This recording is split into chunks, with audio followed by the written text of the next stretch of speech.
Well, Will Lytle is speaking for us tonight. Welcome, Will. We're happy to have you here. My understanding, if I've got it right, is that you came here within the last year, only about a year ago, from the UP of Upper Peninsula of Michigan, where you'd been in graduate school and got a position, a newly created position at the Pea and Lentil Commission, which used to be the research director, but is now research and sustainability. And that you've been doing a whole bunch of interesting things on trying to figure out how to make the dry pulse industry, the pea and lentil industry, a carbon neutral agricultural industry. And you had an idea of insets as opposed to offsets, and I'm really intrigued to hear about that.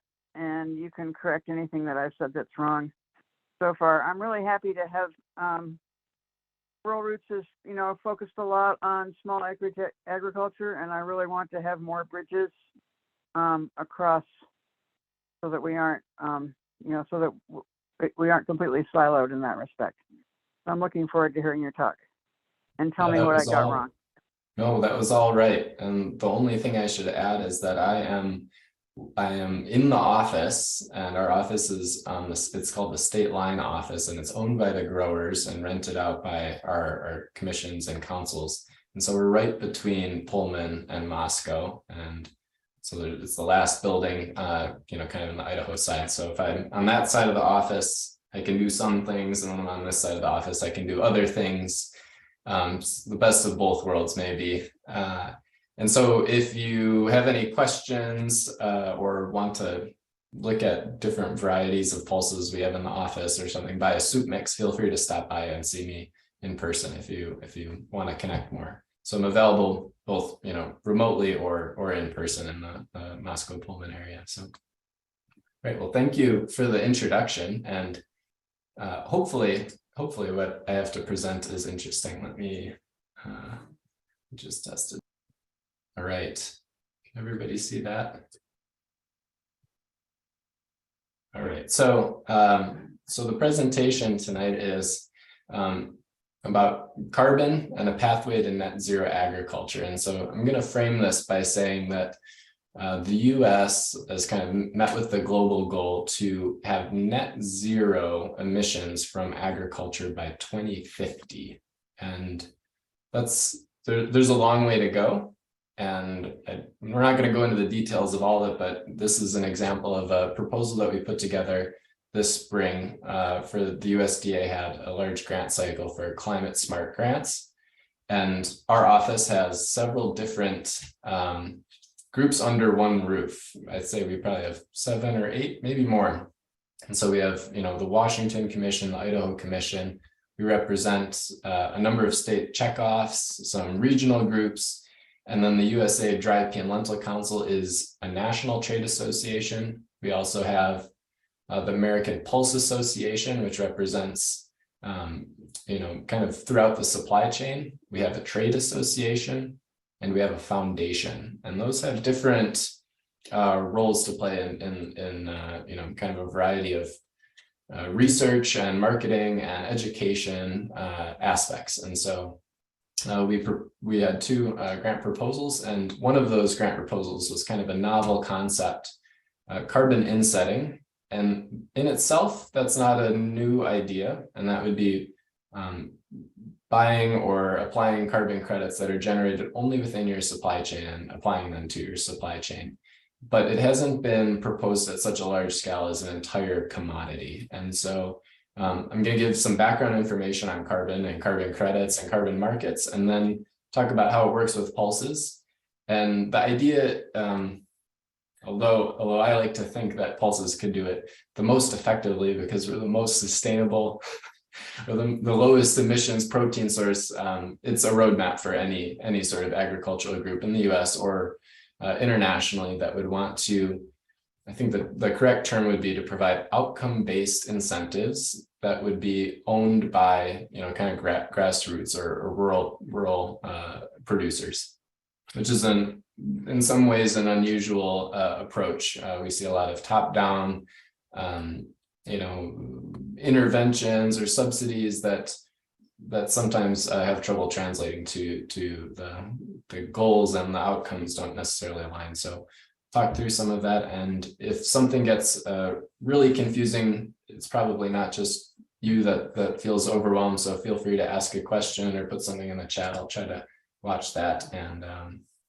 we can integrate it as we go along. And I should also mention that I've given a similar version of this presentation to a number of different groups. The most well received, I think, actually was last week to the WPGA, so the Western Pulse Growers Association. So a mixture of Idaho and Washington growers that met in Moscow last week for their annual get together, and it was about 100 attendees, and they had actually asked on their agenda to have a session on carbon credits 101. And so it was an interesting discussion, a lot of questions. And so, farmers are thinking about this. It's not clear exactly how it's all going to shake out. But so if you've heard me speak before, it's going to be similar information, but maybe there'll be some extra discussion that will enhance it. Okay, so who pulses are, let's just start at the bottom, those pictures.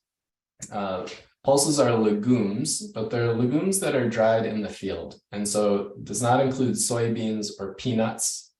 And legumes is a massive family. There's about 19,000 species, and they include all sorts of different annual and perennial vegetation. So, honey locust trees are legumes. But what we represent are the pulses. So they're dried in the field, and the root word pulse comes from pultis, which would be a soup.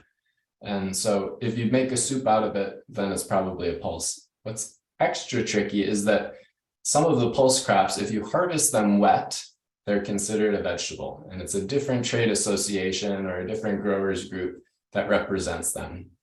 So a pea or a bean, if it's harvested wet, it's a fresh vegetable. If it's harvested dry, it falls under our umbrella, and we're your group. And the reason those splits are, they're not scientific splits. They really have a lot to do with food safety and processing.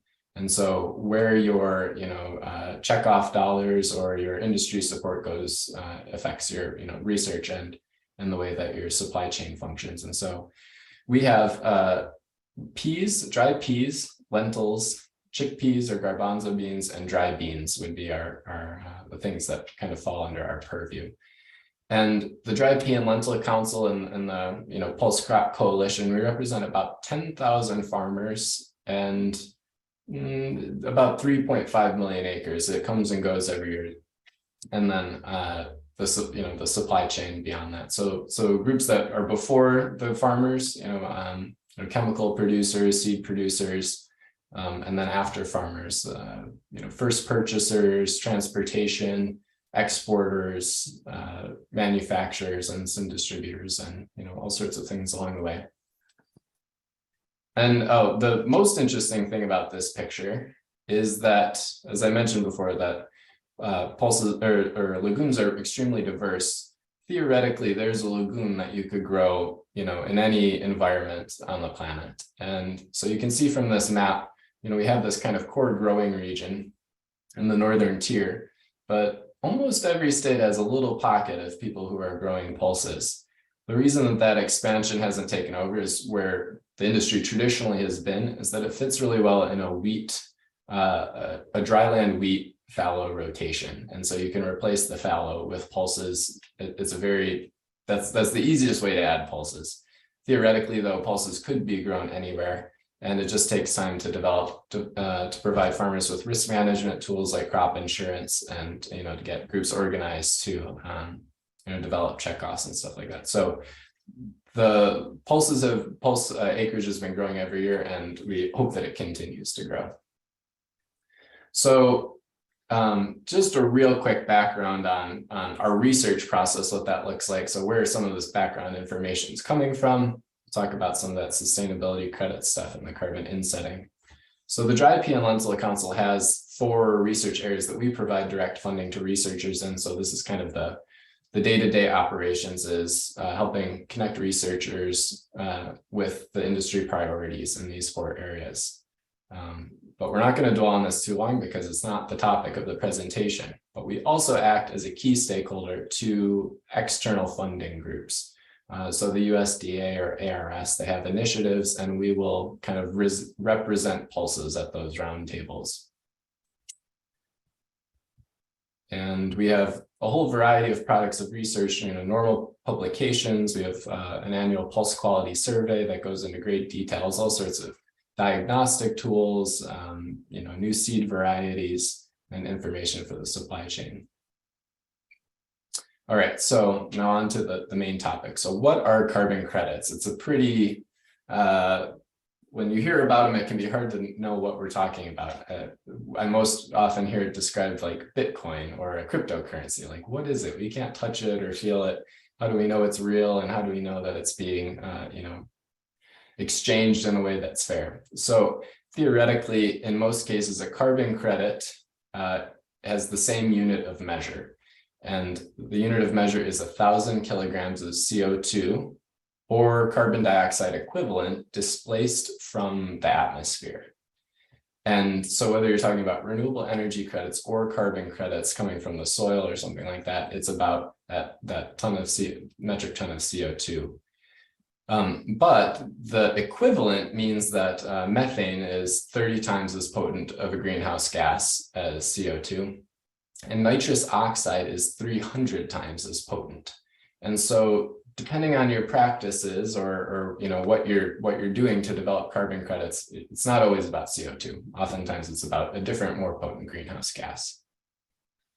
And then, like I mentioned, there's really two main types of credits that you can kind of hear about: carbon credits, and that's probably what you're hearing about if you're in the agricultural space, and then renewable energy credits. And so you can get renewable energy credits when you add cleaner energy to the grid. And so if you add wind turbines, to your land, usually a farmer would be leasing land to a renewable energy developer. The farmer's not buying that energy, and the farmer's usually not getting the renewable energy credits. Whoever is doing the installation is selling the energy on the market, and they're selling the renewable energy credits on a different market. Those are the two types of credits that will be important for us to keep in mind. So what are carbon markets? These are places where people would go to buy credits in order to meet the goals of their shareholders, investors, policies that they see that are coming, or consumer demand. And so usually the flow would be that a group of farmers or a certain amount of acreage would get certified for their practices. And so I just looked at a marketplace, and there were 54,000 acres in our growing region that have been certified to receive carbon credits. And so it's, some sort of an oversight group will usually approach the farmers, or the farmers will approach the group. Their practices will be evaluated, and there'll be, a certain number of credits will be allocated. So they'll expect a certain displacement of emissions. A third party will come in and verify those estimates, and then the credits will be sold sometimes on a marketplace, and sometimes they'll be not brought to a marketplace. They'll be brought just directly to an end purchaser.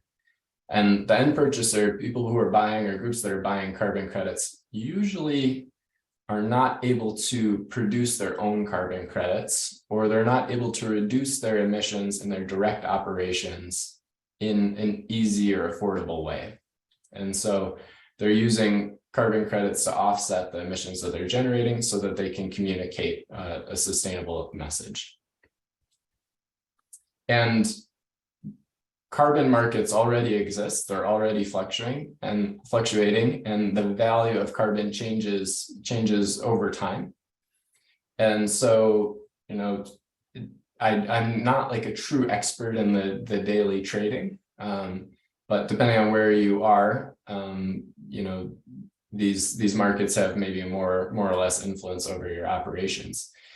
Now, for farmers, especially in regions where the carbon markets are not fully mature yet, some of the key concepts that we've been talking about is that as the demand for credits change, so does the price, of course. But there's kind of this maybe general understanding that right now the price is low, and that as the easy to get carbon credits are absorbed, then the price will go up. It's hard to know why we would want to be thinking about that price going up. What does it look like, the future policy scenarios or corporate scenarios? But what we feel pretty certain about, our farmers feel pretty certain about, our producers think about, is that if we sell our carbon credits low, it will be hard to repurchase them if we need to. And so if you sell them at $15, by the time the markets are mature, you may not be able to afford to buy them back. And so one of the concerns is that once the markets are mature, it may be a green light for more aggressive carbon policies. And farmers are not sure that they want to be kind of subsidizing some other industry and then not able to return those assets to their land. Okay, so now we're going to go a little bit back into pulse crops. What's unique about what are unique about pulses, and why I'm here speaking from this particular office. The main thing is that pulse crops are really quite low emissions. They've got two different components that could fit with kind of that carbon credit, soil organic carbon market. So they don't use, depending on the pulse crop and the region and the timing, oftentimes they don't use nitrogen fertilizer, and nitrous oxide that is, comes from the fertilizer is very potent. So adding pulse crops to your rotation, not only do they provide their own fertilizer, they also have a carryover that can reduce the fertilizer you need for your following crop. Now, pulse crops, you can't plant them every year back to back. They're usually, depending on the moisture in the soil, on a 3 to 5 year rotation. So nobody is just farming pulses. And in some ways, that's actually a really great thing. We're like the nature of pulse farmers is that we're involved in all sorts of collaborations and kind of tied in. So that's in some ways, that's a real benefit, that we have to think about other cropping systems and provide solutions that work for a whole range of different farming styles. The second way that pulses can interact with carbon credits is with kind of the traditional soil or conservation methods. So they fit with traditional no-till, and they don't leave a ton of residuals on land, but it certainly beats a fallow period or something like that. They can help stabilize soils and other things like that. Good for biodiversity and breaking up monocropping. All right, and this is I think maybe the most impactful slide that I have, or the most impactful image, and this is the greenhouse gases per 100 grams of protein. And this is not usually the unit that we're looking at for agricultural products, that 100 grams of protein. Oftentimes we're looking at bushels, we're looking at weight or volume. With pulses, that's a little bit tricky because you're harvesting them dry. So weight, it doesn't, it's not super effective to look at weight. And they're not very large, but they're very nutrient dense. And so we've been looking for this unit. We think protein is a fairly good compromise between what farmers are thinking of as their units of production and what consumers and nutritionists are looking at. So protein is a major, global concern, being able to access low emissions protein. So you want to be low on this chart. And this is world data. So we actually think that US pulse production is more efficient than the world data in some cases. So you want to be low, and we're low. So that's a good place to be. Okay, and this is pulse farm. So how do pulses think about these particular credits as a farm? And the most important thing to know is that potential credits have value. I'm not saying what you need to do with them. You need to recognize that they have value and not ignore that. And so we've been talking about 3 different types of assets that farms have as we think about carbon markets, 3 assets that can interact. And this reminds me of that concept of surface rights and mineral rights, and how before mineral rights were seen as valuable, a lot of them were severed from the surface rights. And then when natural gas exploration or oil drilling happened, the surface rights owners weren't really truly receiving the dividend or the payments on those assets that they had sold off when they were cheap. So there's three types of assets that interact with these carbon markets. And so air is the first one. And so being able to harvest air is an asset that our farmers are not necessarily, thinking of, but truly we recognize that renewable energy is going to be mostly deployed in rural landscapes. So wind turbines need large windy places, and our growing regions, 3.5 million acres certainly are large, open, and windy places. The second is the surface area, so the land.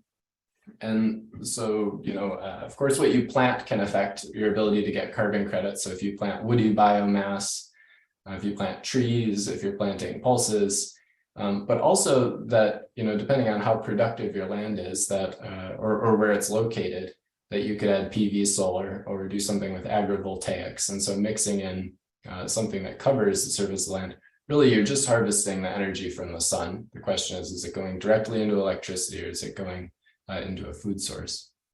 And then the third asset is the soil, so kind of that subterranean area. And this is traditionally measured through soil organic carbon. That's kind of a category that you can get carbon credits for. And there may also be opportunities for certain farmers to do things with geothermal.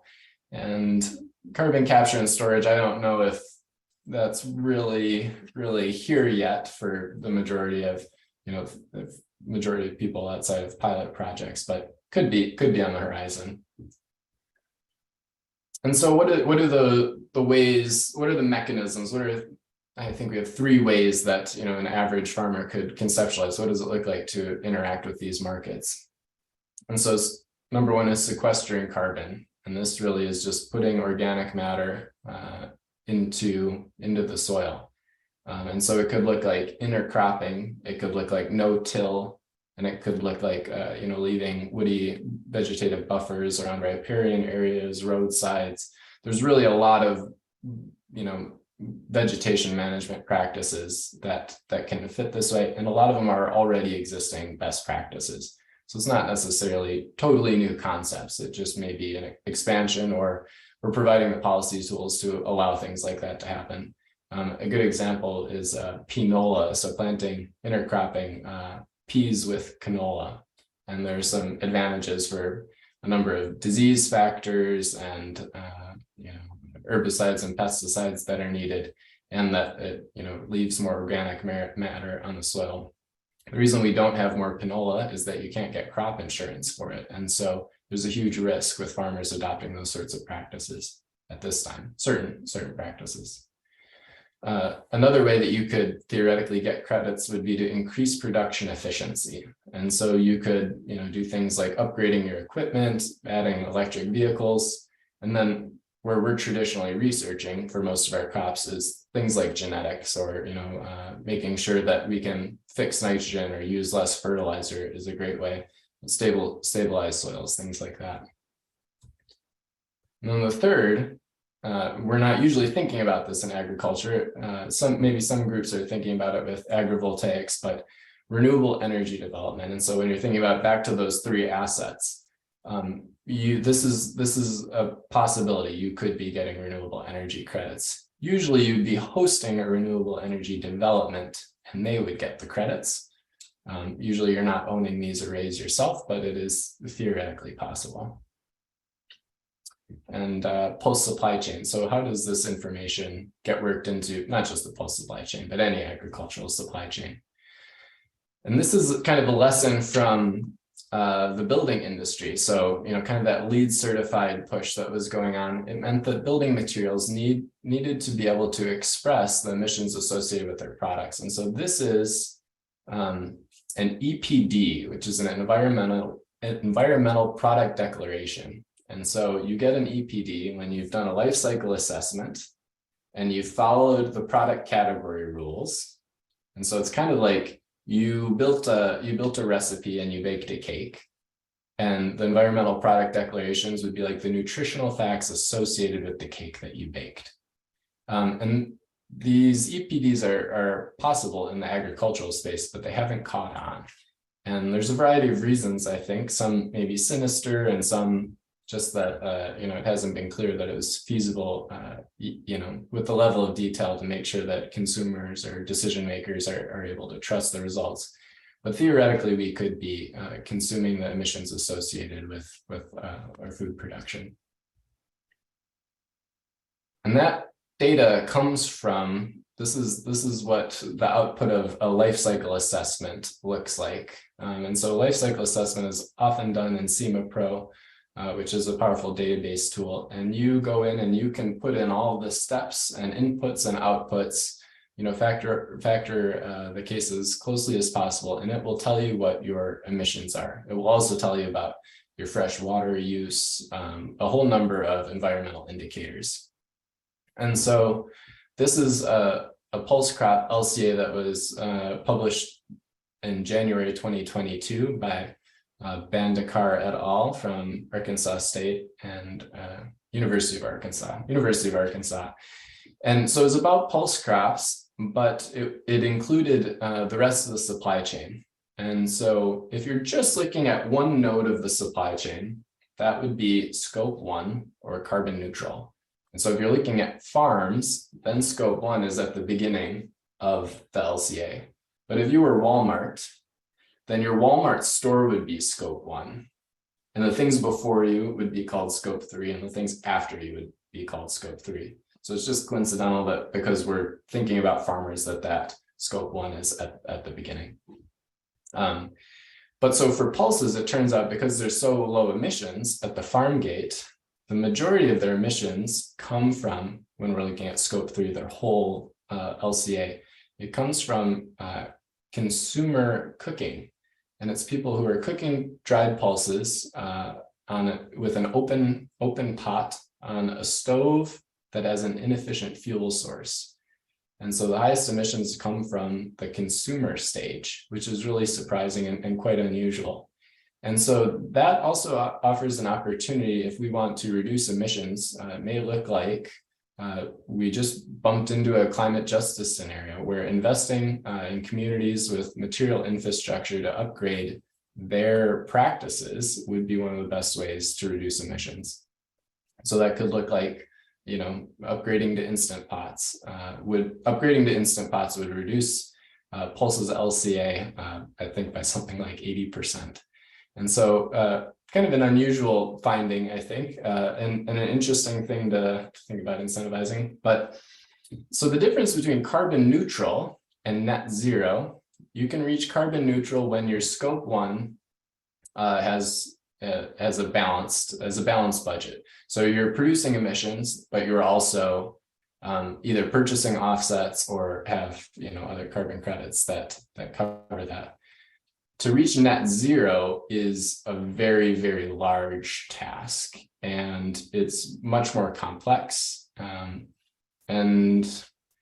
think theoretically it could be achieved by very, very small boutique producers. It could exist right now. If somebody had solar panels at their place and they drove their electric car to the farmer's market, and then they sold their products at the farmer's market to the end consumer who also had solar panels, we might be able to get close to net zero. But to do it for the whole global economy by 2050 is tricky for a number of reasons, very complicated. And there's a lot of potential, perverse disincentives or pitfalls or, maybe rebound consumption where people will consume more when they start to do a good thing, they'll start to do bad things then because they feel good about what they've done. And then the other interesting thing about this pulse crop LCA that's worth mentioning is usually these LCAs are done for an individual business or an individual product. And so what's a little bit unusual about what we're going to talk about next, this carbon insetting, is that our scope 1 isn't one farm. Our scope 1 is all US pulse production. And the implications of that is there's some kind of like carry-on implications that make it extra complicated. And so the idea for us would be to reach, as soon as possible, carbon neutral, scope 1 for all of our farmers, and to have built the mechanism so that we can reach scope 3. and kind of build off the investments that we've made. And the other idea would be that we reach scope 1 all at the same time. So it wouldn't be that some farms reach it this year and other farms reach it in 10 years. It would be that whether or not you're doing the practices, our goal is that all US annual production will reach scope 1 at the same time, and then scope 3 at the same time. And here's that citation at the bottom. This is where that life cycle assessment came from. If you're interested in different crops, the LCA world can be a little bit tricky. I just heard about the name here, Thoma. I was listening, Greg Thoma. He's I guess one of the great thinkers in life cycle assessment. I just heard on a podcast that this man spent 12 years doing the LCA for a gallon of milk. So you can get really in the weeds, and in a lot of cases that's good because there can be drastically different impacts depending on where and how things are being produced. And so producing something in Arizona has drastically different water impacts than producing it in the Upper Peninsula of Michigan. And so there's all sorts of different ways you can kind of spin or look at things, and figuring out how to honestly represent the impacts is both an art and a science, and it's very important that we figure it out. And then just this is a little bit of information. So we just finished the background information, and this is why we put together this next part, this carbon insetting net zero idea. So the USDA proposed $1 billion of funding available. And so we put in 2 applications, one through the Dry Pea and Lentil Council and one through the American Pulse Association, but we did not receive funding. But then this summer, the Inflation Reduction Act included another $18 billion of climate smart funding. Most of that's going to go into traditional NRCS programs, so it won't be that same big grant pool. But so there will be climate smart funds available for at least the next 5 years from a variety of kind of existing farm programs. So this conversation is not quite going away. And so we didn't get the funds. So what's going to happen with the proposals that we made? So some of the groups that did get funded, so the University of Idaho received a grant, I believe, for over $50 million. And they specifically mentioned chickpeas would be able to participate as a crop through the state of Idaho. And I think ADM, they also included pulse crops. And so we're going to be able to help our individual growers participate in as many climate smart projects as, kind of fit their zip code or their commodity. We're also going to be working to build collaborations with groups that got funded. We're pitching these ideas that you're going to see next to both internal and external stakeholders. So some of these things we can do just with our existing coalition, and some of them are going to need outside philanthropic group or support, and so we think we have some good ideas, and we're going to keep rolling with them because that might be a question at the end, like what are you going to do? And then we're going to be prepared for next rounds of grants or opportunities from the government. So I think we're okay. So net zero by 2050. We are quite a long way away from that. So this is back to that graph on emissions.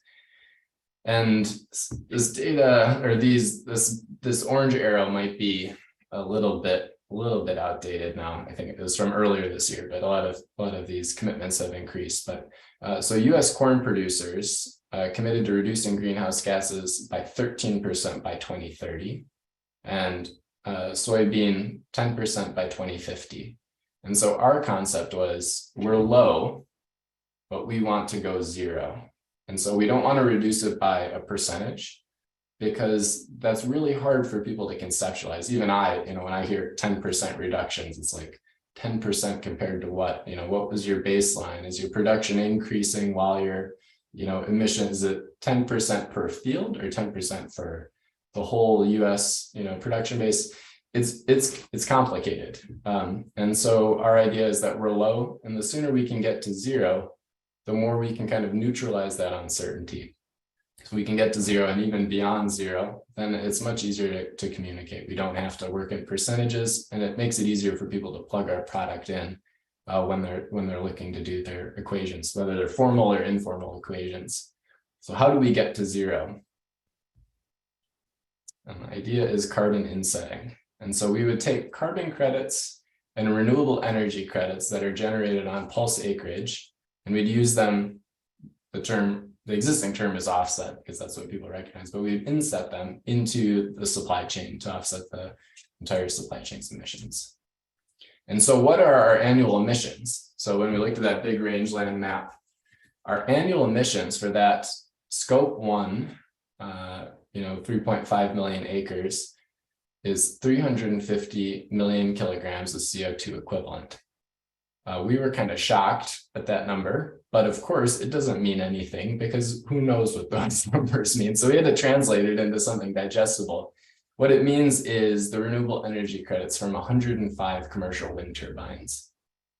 We would need 105 commercial wind turbines renewable energy credits to turn all US pulse acreage carbon neutral.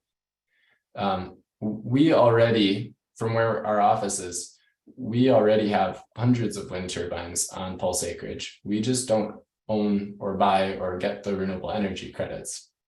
So we've already have a really sustainable crop without me doing anything or without us developing this idea. But how close we are to being carbon neutral for everyone, not just for the companies that are selling a luxury product or a super value added product, is remarkably close. And so to reach carbon neutral, we need to offset or inset more emissions that are produced at the farm. But we have the ability to produce more credits than we need for the farms. And, in our 3.5 million acres, we could host tons of carbon credits and renewable energy credits. We could, host enough for many industries. And so the idea is that after the farms are taken care of, then we could offer those credits to the remainder of the supply chain.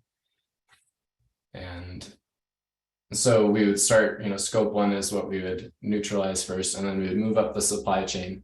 And the idea is that the carbon credits would be attached to the physical product that's coming from where those carbon credits are created. So rather than severing the credits and moving them virtually across time and space, they're connected to a physical product. And as that product moves through the supply chain, it increases in its value.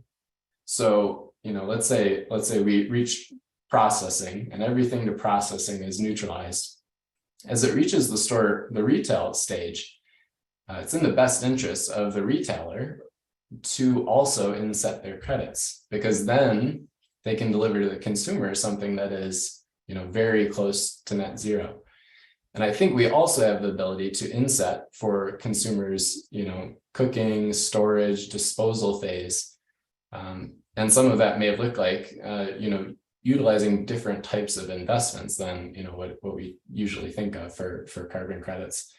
And so the end goal would be to reach net zero in the near term, and then to be able to deliver a zero product.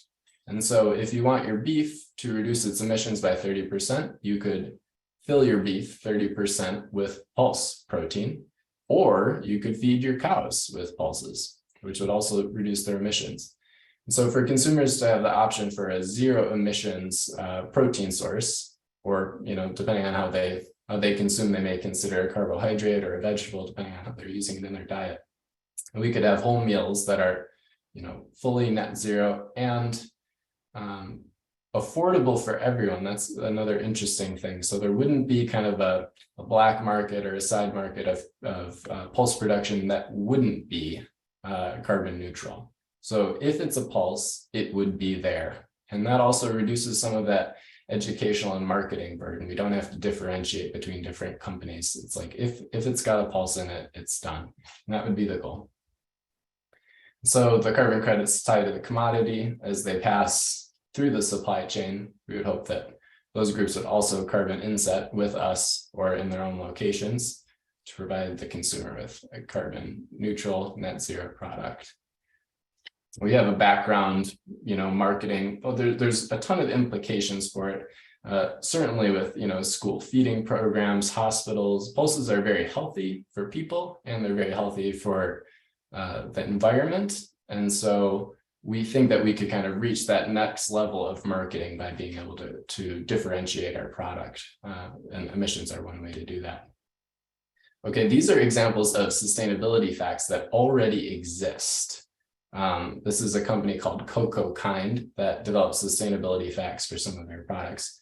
And it looks pretty close to a nutritional facts. And so this is something that we would like to do, is voluntarily add our sustainability facts from pulses to our nutritional facts. So having our manufacturers displaying this information and displaying it through the supply chain. So as the pulses move through the supply chain, that we're kind of calculating this so that we can, provide a robust understanding. If you look really closely at these images, I'm not sure if I 100% believe the sustainability facts on these images, but more of use it as like a mental model. I'm not sure if you could guarantee that you have 100% ethical labor anywhere right now, but certainly for the carbon emissions and probably some of the water factors, and maybe certain purchases, maybe you could communicate with some level of confidence. And then the next idea is that as the demand for pulse crops increase and our ability to generate carbon credits increase, so ideally our pulse acreage also increases. So more people will be growing pulses, and as more people grow pulses, they also have the opportunity to get involved in insets.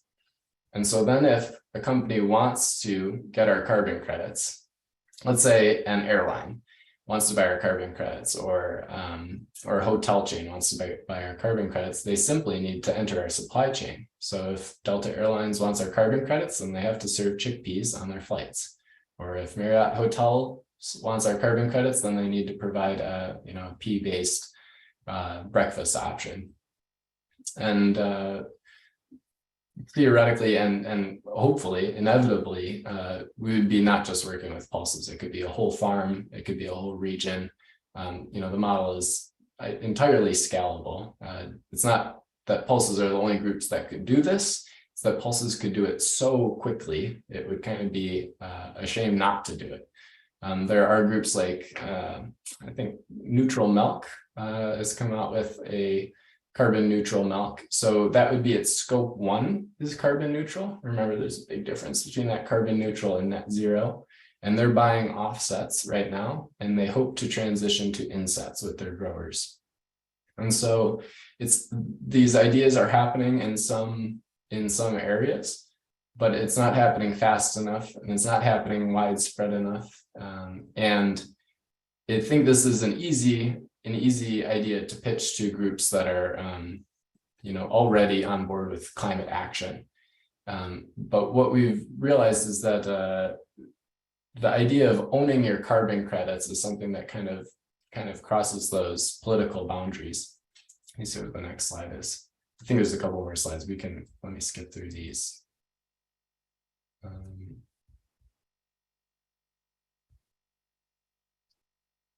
Roadmap. So the way that this might look in terms of rollout, like the administrative application of this might look just as simply as providing conservation easements or conservation agreements to farmers that are, engaged in these sustainable practices. And so we wouldn't be taking their credits and selling their credits. We would help them actualize or recognize their asset, and then they would own it.